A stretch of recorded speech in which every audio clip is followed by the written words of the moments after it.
নিষিদ্ধ ছাত্রলীগ নেতা সাদ্দামের প্যারোলে মুক্তি ও মানবাধিকার নিয়ে প্রশ্ন উঠেছে। জুয়েল হাসান সাদ্দাম 5 আগস্টের একটি মামলায় কারাবন্দী। বিচারাধীন এক বন্দী সাদ্দাম আজ প্রথমবারের মতো সন্তানের মুখ দেখছেন, কিন্তু সেই ফুটফুটে শিশুর মুখে চোখে ছিল না বাবাকে দেখে কোনো অনুভূতির প্রকাশ, কারণ শিশুটি ছিল নিষ্প্রাণ, নিথর।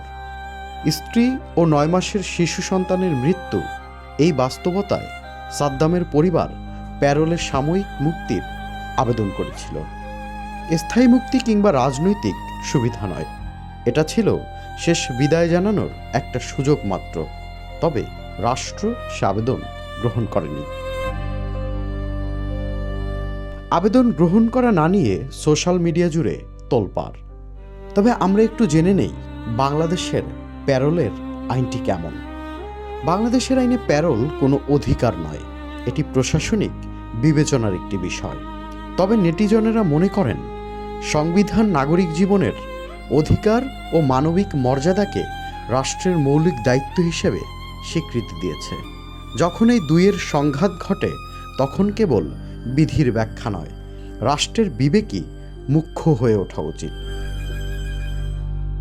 মানবিক সংকটে নিম্নতম সুযোগ না দেওয়ার বিষয়ে ইতিহাসও বলে, যেখানে আইন ছিল কিন্তু মানবিকতা ছিল না, সেসব সিদ্ধান্ত সময়ের বিচারে নিষ্ঠুরতা হিসেবেই চিহ্নিত হয়েছে।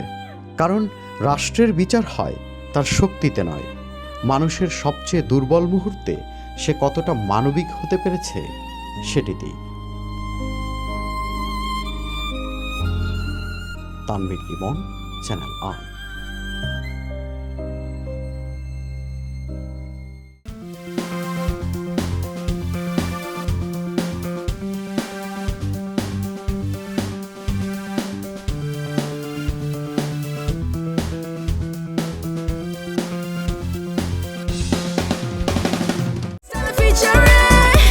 Next level, well done, side by side, free.